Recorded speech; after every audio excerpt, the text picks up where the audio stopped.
Major funding for KPBS Evening Edition has been made possible in part by Anderson Plumbing, Heating and Air, proud to support the mission of KPBS and privileged to serve San Diego clients. Anderson Plumbing, Heating and Air, helping homeowners maintain drain, heating, and cooling systems since 1978. And by the Conrad Prebys Foundation, Darlene Marco Shiley, and by the following.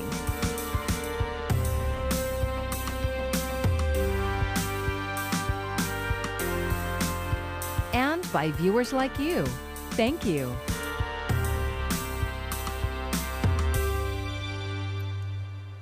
Good evening. It's Friday, March 5th. Thanks for joining us. I'm Maya Trabulsi, and we begin with some breaking news, and it's good news for those wanting to enjoy a ball game, a live event, or an amusement park. State officials now say starting on April 1st, Major League Baseball games and other live events will be permitted, and that attendance limits will be based on what tier the county is in.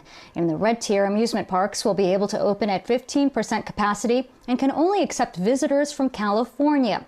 As KPBS reporter John Carroll tells us, this comes as San Diego County reaches a vaccination milestone. If the big sign on the front of the lectern wasn't enough, County Supervisor Nathan Fletcher's enthusiastic announcement made it clear. The 1 millionth vaccine administered in the county of San Diego. It has not been a smooth ride getting here. The Petco Park Superstation has shut down numerous times since it opened on January 11th, usually for lack of vaccine. But the process of vaccinating the more than 3 million people in this county looks pretty good when compared to the rest of California. We are moving faster than any other county in the state of California to administer these vaccines. You had your shot? Everyone feeling okay? Inside the Tubman Chavez Center in southeast San Diego, a scene playing itself out at dozens of county-sponsored vaccination sites. Supervisor Fletcher checking on the progress of the process of saving lives one shot at a time, sharing a special moment with a newly vaccinated San Diegan. All right. Good job, man. While getting to and now past 1 million doses administered is a significant milestone, Fletcher says we could be doing so much more. We've built out the system where at our county-administered sites we could do 1 million vaccines a month, and we can do more. We just need more vaccines. On that front, some very positive news. We expect to get J&J vaccines next week. That will help in our effort. We need more Pfizer. We need more Moderna. And we want to continue the progress and momentum we have going. Progress, momentum, toward the light at the end of the COVID tunnel that gets a little brighter every day. John Carroll, KPBS News. If you're eligible for a shot and not sure where to go, head over to kpbs.org. Just click on the Vaccines tab on our homepage and you'll find a searchable map with clinic locations and links to make an appointment. Help is on the way to get kids back in classrooms across the state. Today, Governor Gavin Newsom signed a bill that will provide $6.6 billion to schools. He's joined on a Zoom call with educators and lawmakers, including San Diego's Tony Atkins, who played a key role in moving the plan forward as Senate president. This thing signed, and let's get these $6.6 billion. We didn't wait for the federal government. We're moving forward. We're going to get the benefit of the federal government's additional support coming soon. $2 billion will go to schools if they offer in-person instruction by the end of the month. Another $4.6 billion is available to all school districts to help students catch up. But districts must spend at least 85% of that money on in-person instruction. A heated debate over school reopenings has left one San Diego County school board in crisis, with a board member receiving racist messages and death threats. KPBS education reporter Joe Hong explains what's happening at the La Mesa Spring Valley School District. A warning, this story contains obscene language. At a board meeting last month at the La Mesa Spring Valley School District, school board member Sharda Belfontino cast a lone vote against the plan that would reopen schools for hybrid instruction on April 19th. Belfontino, who is black, criticized the reopening plan for forcing teachers to go back into the classroom, possibly before they receive their vaccinations. She compared the reopening plan to white supremacy.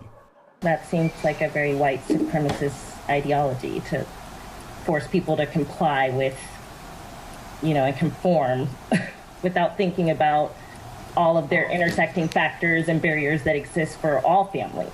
We're thinking about one type of family when you're speaking right now. Just letting you know. Privilege. Check it, you guys. What followed was a heated exchange not just with other board members, but with District Superintendent David Feliciano. They can speak for themselves. If they have an issue with me, they can tell me, but you don't need to speak for them, David. I can speak for them if I choose to, and right now I choose to tell you that I think that's offensive. Well, don't say that you can speak for others. That's not appropriate. Following the meeting, board member Belle Fontenot received several racist messages and death threats. La Mesa Spring Valley School Board President Rebecca McGray said while she disapproved of the tenor of Belle Fontenot's comments, she condemned the racist attacks. In a written statement, she said, "We are disgusted by it. For the past week, the school district has had to bring in additional support to cover the number of calls we are receiving. People from around the country are calling and screaming obscenities at district staff. It is truly sad." In a written statement, Belle Fontenot's attorney Corey Briggs said, "Nobody wants to see students return to school more than Trustee Bell. Her concern has always been and remains making sure that every student returns to the safest learning environment possible." On Thursday, Carl DeMaio, the chairman of conservative advocacy group Reform California, launched a recall campaign against Belle Fontenot. Why school board members that decide to put politics before the priorities of our children, the interests of our children, they must be confronted with public pressure and, if necessary, with recalls. That's our only recourse. Before the recall effort started, nearly 4,500 people signed a petition demanding Belle Fontenot resign. The recall, however, requires 13,700 signatures to move forward. Joe Hong, KPBS News. A La Mesa police officer who was fired and charged in connection with a controversial arrest is trying to get his job back. Video of the arrest near the Grossmont trolley station last May went viral. Matthew Dages was later fired and charged with falsifying a police report. Now court filings show the former officer is seeking to have the city and appeals board reinstate him with back pay. His firing was upheld by the appeals board in December. Members of San Diego's congressional delegation gathered locally today to discuss the American Rescue Plan, a $1.9 trillion emergency relief package proposed by President Biden. Not only would it focus on getting vaccines, but money into pockets, $1,400 for those eligible. It also calls for financial assistance for small businesses, nonprofits, and local governments. Congresswoman Sarah Jacobs, Congressmen Mike Levin, Juan Vargas, and Scott Peters all voted for the House version, which passed. The American Rescue Plan has $33.4 million in federal aid for Oceanside, $26.6 million for Vista, $13.3 million for Carlsbad, and the list goes on. This funding is desperately needed. Now it's up to the Senate. But before Democrats get a chance to vote on the relief bill, they'll face a round of Republican-led challenges. Emily Schmidt is in Washington with more about what's on the vote-to-Rama line. The Senate's going to take a lot of votes, but we are going to power through and finish this bill. Democrats determined to try to deliver what could be the final COVID relief stimulus package, with checks for millions of Americans, extended unemployment benefits, billions to bolster vaccine distribution, and more. Republicans, without the votes to win, hoping to reframe the debate. This isn't a pandemic rescue package. It's a parade of left-wing pet projects they're ramming through during a pandemic. Senate rules allow some ways to slow the process. Section 2, Table of Contents. Like a word-for-word reading by the clerks of the 628-page bill that took up much of Thursday and stretched into Friday. Now, a long series of amendment votes Republicans can use to make Democrats go on the record about individual issues. Stay hydrated, but this is a debate worth having. Bring it on. We're ready. The First Amendment focused on raising the federal minimum wage to $15 per hour. It failed, so won't be in the final bill. It takes 51 votes to pass in a Senate split 50-50, which means each of the more than 100 proposed amendments tests party unity. The American people are counting on us, and our nation depends on it. The bill senators pass has to go back to the House, then to President Biden, before any family can see benefits. In Washington, Emily Schmidt, KPBS News. We're learning more about one of the 13 people killed in an Imperial County crash this week. Relatives say 23-year-old Yesenia Cardona was fleeing violence in Guatemala for the hope of a better life. She and her mother were among the 25 people packed in the SUV that was hit by a tractor trailer on Tuesday. Her mother suffered a serious head injury but has survived. Cardona had family here in California, including an uncle who left Guatemala 16 years ago after he was shot. Her dream was to come here and stay with us, but only this kind of way, she's got to come. It is so sad. It breaks our heart. Others killed in the crash were Mexican and Guatemalan nationals between the ages of 15 and 53. 6 people who were seriously injured were taken to 2 hospitals here in San Diego. Operation Shelter to Home is wrapping up at the convention center downtown.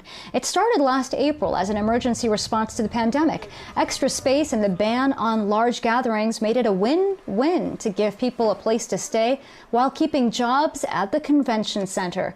City officials say more than 4,000 people passed through here over the last year. 1,200 of them have found permanent housing. Over the next few weeks, those at the convention center will be moved back to temporary bridge shelters and into Golden Hall. No one at the convention center will be forced back onto the streets. Shelter residents have been notified of this, and their service provider staff will work with them in the coming weeks to identify the best option for them. Officials have been working to vaccinate those most at risk, say new doses of the single-shot Johnson & Johnson vaccine will be prioritized for older people experiencing homelessness. There are also discussions about turning the convention center into a large-scale vaccination site. California saw COVID-19 hospitalizations skyrocket around the holidays, and when staffing couldn't keep up, the state let hospitals put more patients on a nurse's workload than law would usually allow. But a KPBS iNewsSource investigation found many hospitals that received permission submitted incomplete applications. In the second of a 2-part series, KPBS health reporter Taryn Mento hears from hospitals that say they desperately needed the relief. It was around Halloween, and the outlook was frightening at Scripps Health. Senior Vice President of Human Resources Eric Cole said projections showed a surge of COVID-19 patients would arrive by the end of the year. That the number of patients we had today would grow 5-fold over the next 6 to 8 weeks. That meant its workforce needed to grow too. A state law designed to support employee and patient safety mandates a certain ratio of nurses to patients. But Scripps struggled to find enough staff to meet required levels. They tried hiring. And those were in slim supply. They looked for travel nurses. Very slim supply, since this was a nationwide pandemic and those resources were spread across the entire United States. And some core staff became sick as COVID-19 spread, making the situation even worse. Overnight, if the ICU creeps up 5, 6, 7 patients, I can't produce an RN overnight to fill the gap that I have to maintain those staffing ratios. Hospitals across the state faced similar challenges during the pandemic, and the governor made it easier to stray from the staffing rules. Hospitals could receive a temporary waiver to expand a nurse's workload by 1 to 2 patients. 4 Scripps facilities are among 200 California hospitals that received one since COVID-19 hit. Many applied during the winter surge. We had over 500 patients within our hospitals with COVID. That's 5 times more than what we had earlier in the year. The state health department declined an interview, but said in an email waivers should be a last resort. The waiver application says hospitals should exhaust alternatives before seeking one. But the state said in its email that facilities actually don't need to. And the KPBS iNewsSource analysis of publicly posted waivers found dozens did not document they tried all listed alternatives before seeking the waiver. There are simply not enough nurses, not just in the state of California, not just in the United States, but not in the world. Carmela Coyle leads the California Hospital Association. She says staffing shortages occurred all over the country, but California has set nurse-to-patient ratios. And without a waiver, hospitals would have been forced to let patients wait in emergency rooms or ambulances. If nurse staffing ratios are preventing us from caring for more patients in the intensive care unit, that's not an answer that we can accept either. But El Centro Regional Medical Center CEO Adolph Edward raised concerns some facilities took advantage of the waiver process. I was fortunate to have received the waiver, and I'm saddened that hospitals would ask for them without really using them. Edward says the Imperial County Hospital applied after state-provided resources still were not enough.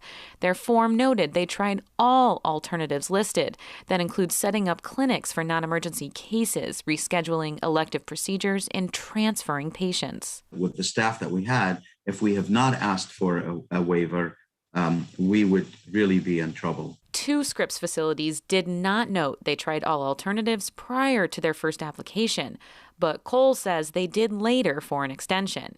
He says they tried to stay within ratios at all costs, but proactively requested a waiver ahead of the spike its projections showed was coming. I think it'd be poor planning, and it would be, harmful to our staff and our patients to not take advantage of a tool that's available and use it sparingly when it's absolutely needed. The governor just last month canceled the expedited waivers because hospitalizations have declined. The California Nurses Association cited the move as a victory. But at least 84 hospitals were still granted extensions until the state provided them with more staff. Scripps says it received 3 nurses, and their time should end later this month. But that could depend on patient volumes. Taryn Mento, KPBS News. This story was co-reported by iNewsSource investigative reporter Jill Castellano. iNewsSource is an independently funded nonprofit partner of KPBS. Voting will begin Monday in the special election for the 79th Assembly District. The seat was left open when Shirley Weber was appointed California Secretary of State.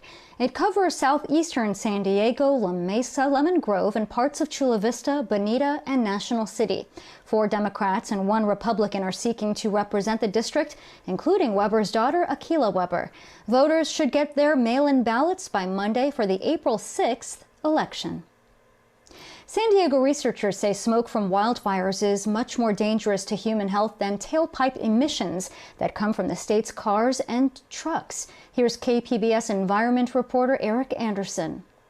The particles carried in wildfire smoke are 10 times more dangerous to human health than vehicle exhaust.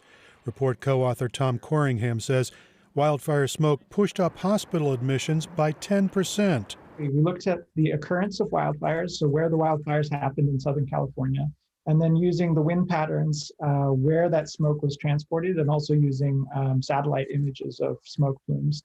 We then linked that to levels of particulate matter that are collected by the EPA and other air quality monitoring stations. Corringham says the warming climate likely means there will be more frequent and intense wildfires ahead.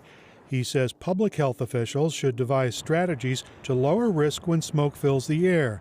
The findings are published in the current edition of the journal Nature Communications. Eric Anderson, KPBS News.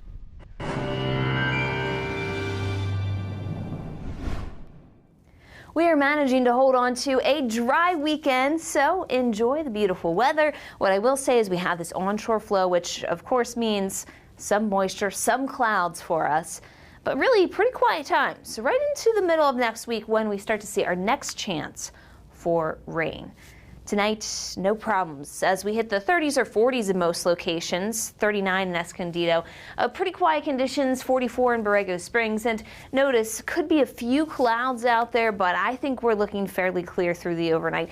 Tomorrow, though, there should be some more increases. There should be some increasing clouds, mostly to our north here. We'll find some coastal clouds. but the trend will be to get a little bit more moisture as we head towards the weekend. So we're going to call it a mostly sunny day. Again, could find a few clouds out there offshore.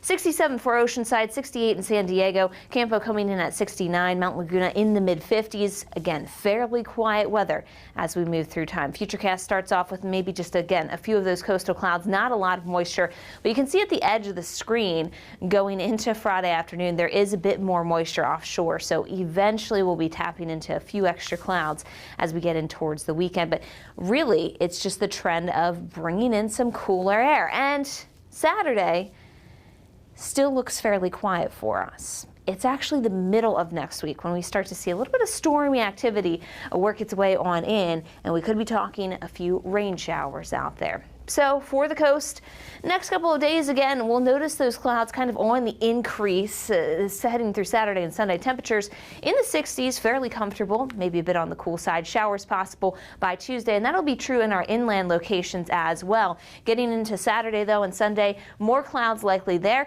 Mountains, we'll see some clouds as well. It's a gradual increase as we get cooler and windy on Monday, awaiting that next storm system.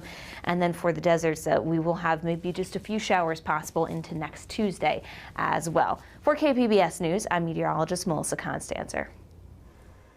The San Diego Blood Bank has put out an urgent call for donors, saying its supplies are critically low. All blood types are needed, and if you'd like to help, you can schedule an appointment at sandiegobloodbank.org or call the number that you see on your screen.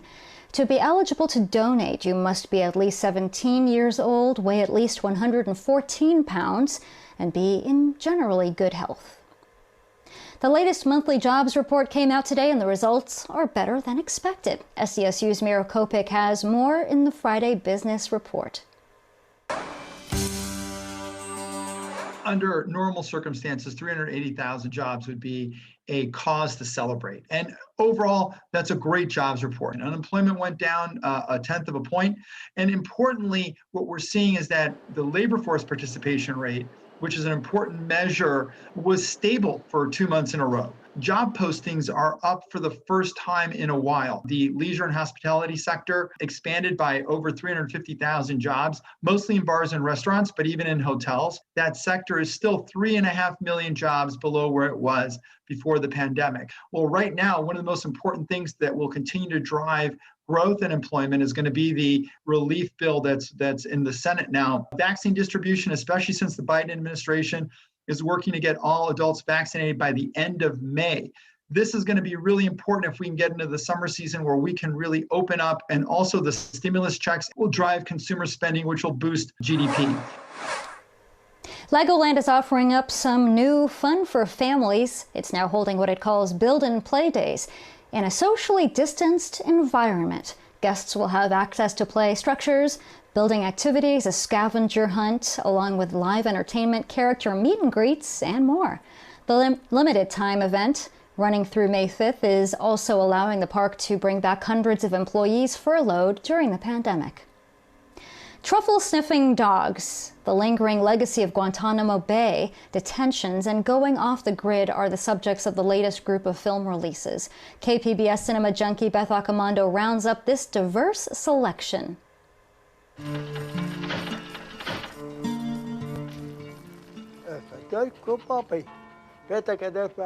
The new documentary, The Truffle Hunters, is basically about old men, their dogs, and the search for truffles.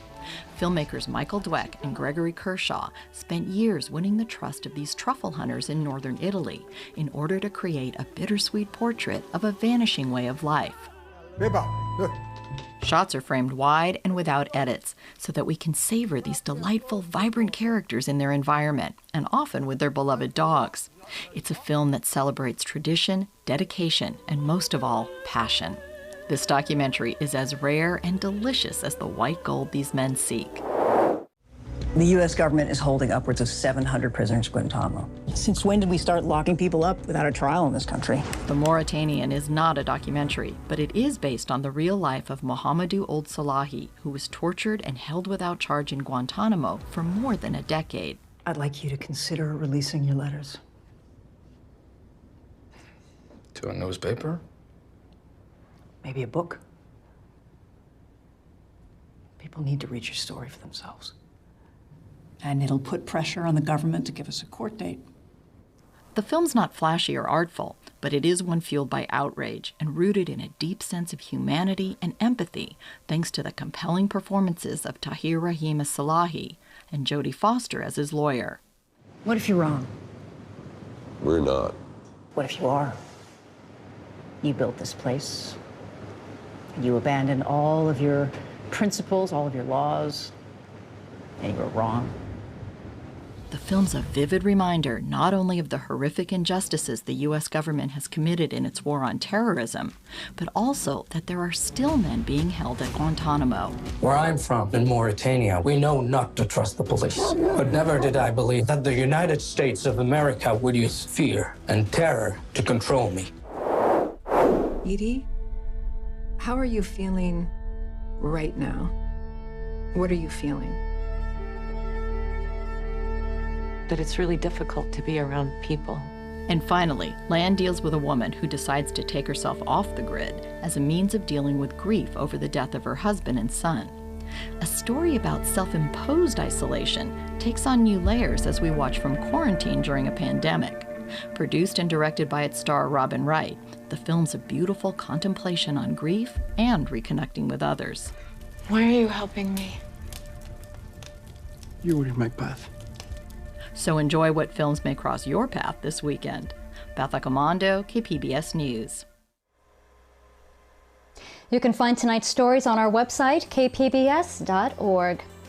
Thanks for joining us. I'm Maya Trabulsi. Have a great evening.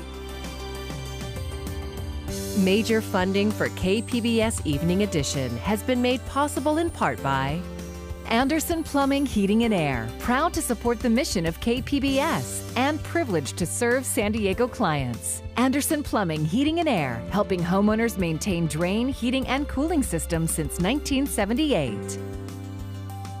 And by the Conrad Prebys Foundation, Darlene Marco Shiley. And by the following: